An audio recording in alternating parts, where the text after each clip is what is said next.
मेरे पति ने मरने से पहले अपनी सारी संपत्ति दोनों बेटों के नाम कर दी। मेरे हिस्से में सिर्फ उनकी पुरानी डायरी आई। बेटों ने डायरी देखकर मेरा मजाक उड़ाया और कहा, माँ, पापा ने आपके लिए यही छोड़ा है, अब इसी के सहारे जी लेना। 13वीं के अगले ही दिन उन्होंने मुझे घर से बाहर जाने को कह दिया। मैं चुपचाप डायरी लेकर निकल गई। लेकिन 7 दिन बाद वही दोनों बेटे मेरे सामने हाथ जोड़कर खड़े थे और बार बार कह रहे थे, माँ, हमें माफ कर दो। आखिर उस पुरानी डायरी में ऐसा क्या था जिसने 7 दिन में पूरे परिवार की जिंदगी बदल दी। मेरा नाम सुधा है और मेरी उम्र 58 साल है। मेरे पति राजेश की एक छोटी सी कपड़ों की दुकान थी, जिसे उन्होंने अपनी मेहनत से इतना बड़ा कर लिया था कि शहर में हमारी 2 दुकानें और एक अपना मकान था। हमने अपनी जिंदगी का ज्यादातर हिस्सा अपने दोनों बेटों रोहित और मोहित को पढ़ाने लिखाने और उन्हें अपने पैरों पर खड़ा करने में लगा दिया था। दोनों बेटे अच्छे कॉलेज से पढ़े थे और अब अपने अपने काम में लगे हुए थे। मुझे हमेशा लगता था कि पति के बाद यही दोनों मेरे सहारे होंगे। राजेश भी अक्सर कहते थे, सुधा, मैंने जिंदगी में जो कुछ कमाया है आखिर में सब इन्हीं बच्चों का ही तो है। लेकिन तुम चिंता मत करना, मैं तुम्हारे लिए सब कुछ सोच कर जाऊंगा। मैं उनकी बात सुनकर मुस्कुरा देती थी। मुझे संपत्ति या पैसों की चिंता कभी नहीं रही। मेरे लिए सबसे बड़ी संपत्ति मेरा परिवार था। लेकिन अचानक एक दिन राजेश को दिल का दौरा पड़ा और कुछ ही घंटों में वह हमें छोड़कर चले गए। उनके जाने के बाद जैसे घर की सारी आवाजें बंद हो गई थी। जिस कमरे में उनकी आवाज गूंजती थी, वहां अब सिर्फ उनकी खाली कुर्सी रह गई थी। मैं हर रात उनकी तस्वीर के सामने बैठकर रोती और सोचती कि अब आगे की जिंदगी कैसे कटेगी। 13वीं तक दोनों बेटे मेरे पास रहे, रिश्तेदार आते रहे, लोग संतावना देते रहे और मैं किसी तरह सब सहती रही। लेकिन 13वीं खत्म होते ही दोनों बेटों का व्यवहार अचानक बदल गया। उस शाम रोहित ने कहा, माँ, पापा ने वसीयत बनवाई थी, हमें वकील से बात करनी है। मैंने पूछा, क्या लिखा है उसमें? रोहित ने कहा, जो पापा चाहते थे वही होगा। अगले दिन वकील घर आया और उसने सबके सामने वसीयत पढ़नी शुरू की। मकान रोहित के नाम था, दोनों दुकानें मोहित के नाम थी। बैंक में जमा रकम और बाकी निवेश भी दोनों बेटों के बीच बांट दिए गए थे। मैं चुपचाप बैठी सुनती रही। मेरे मन में एक ही सवाल था, मेरे लिए क्या छोड़ा है? वकील ने आखिर में एक छोटा सा पैकेट मेरी तरफ बढ़ाया और कहा, राजेश जी ने ये खास तौर पर आपके लिए रखा था। मैंने पैकेट खोला तो उसमें राजेश की पुरानी भूरे रंग की डायरी थी। बस एक डायरी, ना कोई संपत्ति, ना कोई बैंक खाता, ना कोई घर। मोहित हंस पड़ा और बोला, माँ, पापा ने आपके लिए उनकी पुरानी डायरी छोड़ दी, संभाल कर रखना, यही आपकी सबसे बड़ी विरासत है। रोहित भी मुस्कुराकर बोला, माँ, अब आपको पैसों की चिंता करने की जरूरत नहीं, हम दोनों हैं ना। लेकिन घर में रहने के लिए अब थोड़ा बदलाव करना पड़ेगा। मैंने उसकी तरफ देखा, कैसा बदलाव? उसने नजरें चुराते हुए कहा, माँ, ये घर अब मेरे नाम है, मोहित भी अपनी दुकान संभालेगा। आपके लिए हम कुछ पैसे हर महीने भेज देंगे, आप चाहे तो किसी अच्छे वृद्धाश्रम में भी रह सकती है। मेरे कानों में जैसे कुछ टूटने की आवाज आई। मैंने पूछा, तुम मुझे इस घर से निकाल रहे हो? रोहित ने कहा, माँ, निकाल नहीं रहे, बस व्यवस्था कर रहे हैं। मैंने मोहित की तरफ देखा। मुझे उम्मीद थी कि कम से कम वह कुछ बोलेगा, लेकिन उसने भी कहा, भैया ठीक कह रहे हैं, पापा ने सब बांट दिया है, हमें भी अब अपनी जिंदगी देखनी है। उस रात मैं राजेश की तस्वीर के सामने बैठी रही। मेरी गोद में वही पुरानी डायरी थी। मैंने उसे खोलने की कोशिश की, लेकिन हाथ रुक गया। मुझे लगा शायद उसमें राजेश की यादें होंगी और मैं अभी उन्हें पढ़ने की हालत में नहीं हूँ। अगले दिन सुबह मैंने अपनी कुछ साड़ियाँ, जरूरी कपड़े और दवाइयाँ एक छोटे बैग में रखी। दोनों बेटों ने मुझे रोकने की कोशिश तक नहीं की। जाते समय मैंने आखिरी बार उस घर को देखा जहाँ मैंने 30 साल बिताए थे। मेरी आंखों के सामने मेरी शादी का दिन, बच्चों का बचपन, राजेश की हंसी, सब घूम गया। मैंने दरवाजे के पास खड़े होकर बस इतना कहा, तुम दोनों ने मुझे घर से निकाला है, लेकिन मैं तुम्हें कभी बद्दुआ नहीं दूंगी, तुम मेरे बेटे हो। मोहित ने कुछ नहीं कहा। रोहित ने बस नजरें झुका ली। मैं डायरी को अपने सीने से लगाए घर से निकल गई।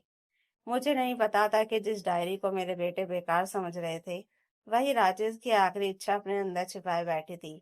मैं अपनी छोटी बहन के घर पहुंची। उसने मुझे देखते ही गले लगा लिया और रोते हुए कहा, दीदी, आपने उन्हें सब कुछ दे दिया और खुद क्या लिया? मैंने डायरी उसकी तरफ देखते हुए कहा। मेरे पास राजेश की आखिरी निशानी है, बस यही। उसी रात में पहली बार डायरी खोलकर बैठी। पहले पन्ने पर राजेश की लिखावट थी, ऊपर सिर्फ एक लाइन लिखी थी। सुधा, अगर कभी हमारे बच्चे तुम्हें अकेला छोड़ दें तो 7वें दिन इस डायरी का आखिरी पन्ना पढ़ना। मैं वह लाइन पढ़कर वहीं रुक गई। मेरे हाथ कांपने लगे। मैंने तुरंत आखिरी पन्ना खोलना चाहा, लेकिन वहां एक और छोटा सा नोट लिखा था। अभी नहीं, पहले पहले 6 पन्ने पढ़ना। मैंने डायरी बंद कर दी। मेरी आंखों में आंसू थे, लेकिन अब उन आंसुओं के साथ एक सवाल भी था। राजेश आखिर मुझसे क्या छिपा कर गए थे? अगली सुबह मेरी आंख खुली तो सबसे पहले मेरी नजर उसी डायरी पर पड़ी।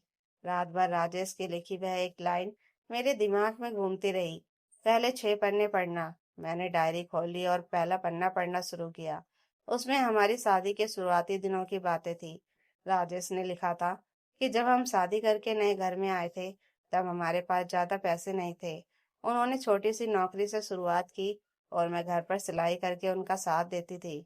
दूसरे पन्ने पर हमारे बड़े बेटे रोहित के जन्म की बात थी।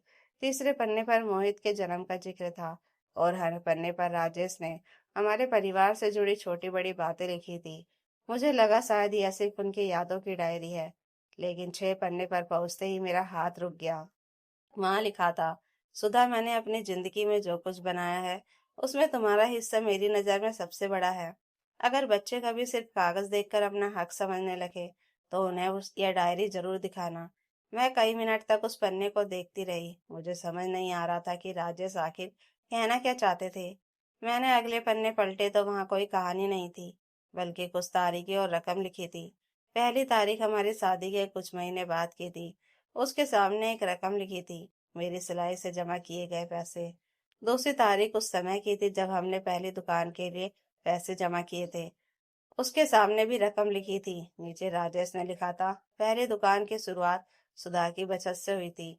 मेरी आंखें भर आई। मुझे याद आया कि शादी के बाद मैं रात रात भर सिलाई करती थी और जो पैसे मिलते थे उन्हें धीरे धीरे जमा करती थी। तब राजेश ने कहा था, तुम्हारे पैसे से दुकान नहीं, हमारा सपना पूरा होगा। मैंने कभी नहीं सोचा था कि उन्होंने उन छोटी छोटी बातों का हिसाब भी संभाल कर रखा होगा। आगे के पन्नों में दूसरी दुकान, घर की डाउन पेमेंट और बच्चों की पढ़ाई के खर्च का जिक्र था। हर जगह राजेश ने लिखा था कि किस समय मैंने अपने गहने बेचे, कहाँ अपनी बचत लगाई और कब घर के खर्च को संभालने के लिए अपनी जरूरतें रोक दी। मैं डायरी पढ़ते पढ़ते रोने लगी, लेकिन असली बात अभी सामने नहीं आई थी। अगले पन्ने पर राजेश ने लिखा था, सुधा, मैंने वसीयत में बच्चों को संपत्ति इसलिए दी है क्योंकि मैं चाहता हूँ कि उन्हें जिम्मेदारी मिले।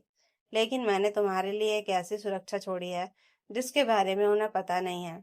मेरा दिल जोर से धड़कने लगा। मैंने आगे पढ़ा तो सिर्फ एक बैंक का नाम और आखिरी तारीख लिखी थी। नीचे लिखा था, इस खाते का नामांकन सुधा के नाम है। इसे बच्चों से मत बताना जब तक जरूरत ना पड़े। मैं कुछ पल के लिए बिल्कुल शांत बैठ गई। मुझे यकीन नहीं हो रहा था कि राजेश ने मेरे लिए अलग से कुछ बचा कर रखा था। उसी समय मेरा फोन बजा। नंबर रोहित का था। मैंने फोन उठाया तो उसने कहा, माँ, आप ठीक है? मैंने कहा, हाँ। वह बोला, माँ, एक जरूरी बात है। पापा की वसीयत के कागज हमें दोबारा देखने हैं। कुछ चीजें समझ नहीं आई। मैंने पूछा, क्या चीजें? वह कुछ सेकंड चुप रहा और बोला, पापा की पुरानी डायरी कहाँ है? मेरे हाथ से डायरी लगभग छूट गई। मैंने शांत होकर पूछा, तुम्हें डायरी की जरूरत क्यों है? रोहित ने कहा, माँ, बस कुछ हिसाब देखना है। मैंने कहा, जिस डायरी को तुम कल बेकार कह रहे थे, आज अचानक उसका हिसाब क्यों चाहिए? वह चुप हो गया, फिर बोला, माँ, प्लीज उसे संभाल कर रखना, हम शाम को आते हैं। मैंने फोन किया। कुछ देर बाद मेरी बहन ने पूछा, क्या हुआ? मैंने उसे डायरी में लिखे बैंक वाले पन्ने के बारे में बताया। उसे कहा, दीदी, पहले बैंक जाकर पता करो कि यह खाता अभी भी है या नहीं। उसी दिन हम बैंक पहुंचे। मैंने राजेश का नाम और तारीख बताई। बैंक अधिकारी ने कुछ रिकॉर्ड देखने के बाद कहा, मैडम, आपके पति ने कुछ साल पहले आपके नाम एक सुरक्षित निवेश किया था, जिसकी जानकारी सिर्फ नामांकित व्यक्ति को दी जानी थी। मेरे पैरों तले जमीन खिसक गई। मैंने पूछा, कितना? अधिकारी ने रकम बताई तो मेरी आंखें फैल गई। वह इतनी थी कि मैं बिना किसी के सहारे अपनी पूरी जिंदगी आराम से गुजार सकती थी। लेकिन राजेश ने सिर्फ पैसे नहीं छोड़े थे, उन्होंने मेरे लिए एक अलग बैंक लॉकर भी रखा था। अधिकारी ने कहा, लॉकर खोलने के लिए कुछ औपचारिकताएं पूरी करनी होंगी। मैं बाहर आई तो मेरे मन में सबसे पहले बेटों का ख्याल आया। क्या राजेश जानते थे कि एक दिन उनके बेटे मुझे घर से निकाल देंगे? क्या इसी वजह से उन्होंने ये सब छिपा कर रखा था? उसी शाम रोहित और मोहित मेरे सामने आकर खड़े हो गए। रोहित ने कहा, माँ, हमें पापा की डायरी चाहिए। मैंने पहली बार डायरी अपने हाथ में कसकर पकड़ ली और पूछा, क्यों? मोहित बोला, माँ, पापा ने शायद कुछ जरूरी लिखा होगा। मैंने कहा, हाँ, लिखा है। मैंने दोनों मेरी तरफ देखने लगे। मैंने डायरी बंद करते हुए कहा, लेकिन अब मैं तय करूंगी कि इसमें लिखा सच किसे और कब पता चलेगा। रोहित का चेहरा बदल गया। वह बोला, माँ, हम आपके बेटे हैं। मैंने उसकी आंखों में देखते हुए कहा, बेटे हो इसलिए अब भी तुमसे नफरत नहीं कर रही, लेकिन जिस दिन तुमने मुझे घर से निकाला था उस दिन तुमने यह भूल किया था कि माँ को घर से निकाला जा सकता है, लेकिन उसके साथ बिताए 30 साल नहीं छीने जा सकते। दोनों चुप हो गए। मैं अंदर चली गई। उस रात मैंने डायरी का अगला पन्ना खोला। वहां राजेश ने सिर्फ इतना लिखा था, अगर तुम यहाँ तक पहुंच गई हो तो अब अपने बच्चों को सच्चाई बताने का समय आ गया है, लेकिन उससे पहले उन्हें उस कमरे में ले जाना जहाँ मैंने तुम्हारे लिए आखिरी चीज रखी है। मैंने डायरी बंद कर दी। मुझे पता था कि अगले दिन जो होने वाला था वह सिर्फ मेरे बेटों के लिए नहीं बल्कि पूरे परिवार के लिए सबसे बड़ा सच होने वाला था। अगली सुबह मैं रोहित और मोहित को लेकर उस कमरे में गई जहां राजेश अपनी जरूरी फाइल रखते थे। मैंने डायरी का आखिरी पन्ना खोला। उसमें लिखा था, सुधा, जिस दिन तुम्हें लगे कि अपने ही बच्चे तुम्हें बोझ समझने लगे हैं, उस दिन यह कमरा खोलना। यहाँ मैंने तुम्हारे लिए सिर्फ पैसे नहीं, तुम्हारा सम्मान सुरक्षित रखा है। मैंने अलमारी की चाबी निकाली और सामने रखी छोटी सी तिजोरी खोल दी। अंदर कुछ जरूरी कागज, बैंक की रसीदें और एक लिफाफा रखा था। लिफाफे पर लिखा था, सिर्फ सुधा के लिए। मैंने उसे खोला तो उसमें राजेश का आखिरी पन्ना था। उन्होंने लिखा था कि घर और दुकानें उन्होंने बेटों को इसलिए दी ताकि वे जिम्मेदारी समझे, लेकिन मेरी सुरक्षा के लिए उन्होंने अपनी बचत और निवेश का एक बड़ा हिस्सा मेरे नाम रखा था।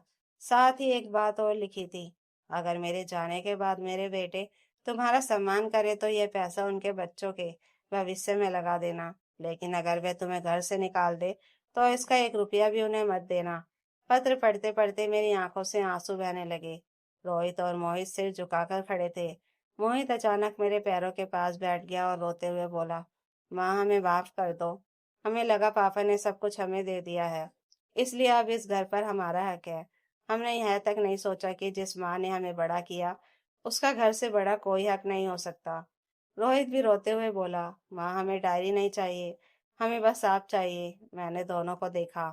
मेरे मन में गुस्सा था, लेकिन उससे कहीं ज्यादा दर्द था। मैंने कहा, तुम दोनों मेरे बेटे हो, इसलिए मैं तुम्हें माफ कर रही हूँ, लेकिन एक बात याद रखना, माँ को संपत्ति नहीं चाहिए होती, उसे अपने बच्चों के घर में सम्मान की जगह चाहिए होती है। दोनों ने मेरे पैर पकड़ लिए। मैंने उन्हें उठाया और कहा, अब मैं उस घर में वापस जाऊंगी, लेकिन किसी की दया पर नहीं। वह घर मेरे पति ने बनाया था और उसमें मेरे 30 साल भी लगे हैं।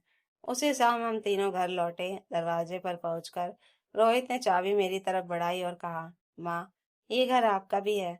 मैंने चाबी हाथ में लेते हुए कहा, नहीं बेटा, अब यह सिर्फ मेरा नहीं, यह हमारा घर है। बस इसमें किसी को फिर ये कभी यह महसूस नहीं होना चाहिए कि वह बोझ है। कुछ दिन बाद मैंने बैंक का पैसा अपने नाम सुरक्षित रखा और उसका एक हिस्सा जरूरतमंद बच्चों की पढ़ाई में लगाने के लिए फैसला किया। बेटों ने भी अपनी गलती समझकर घर और कारोबार की जिम्मेदारियां नए तरीके से बांटी। राजेश की डायरी मैंने हाथ में संभाल कर रखी है। अब उसके आखिरी पन्ने पर मैंने अपनी तरफ से एक लाइन लिख दी है, तुमने मुझे संपत्ति नहीं, अपने जाने के बाद भी अपने पैरों पर खड़े रहने का हक दिया था, और शायद यही मेरे पति की सबसे बड़ी विरासत थी। उन्होंने बेटों को घर दुकानें दी थी, लेकिन मुझे अपना सम्मान और अपनी जिंदगी का फैसला खुद करने की ताकत देकर गए थे। तो दोस्तों, अगर आपको यह कहानी अच्छी लगी हो तो कमेंट करके ज़रूर बताइएगा, और नई कहानियों के लिए चैनल को सब्सक्राइब ज़रूर कर लीजिएगा। Thank you for watching.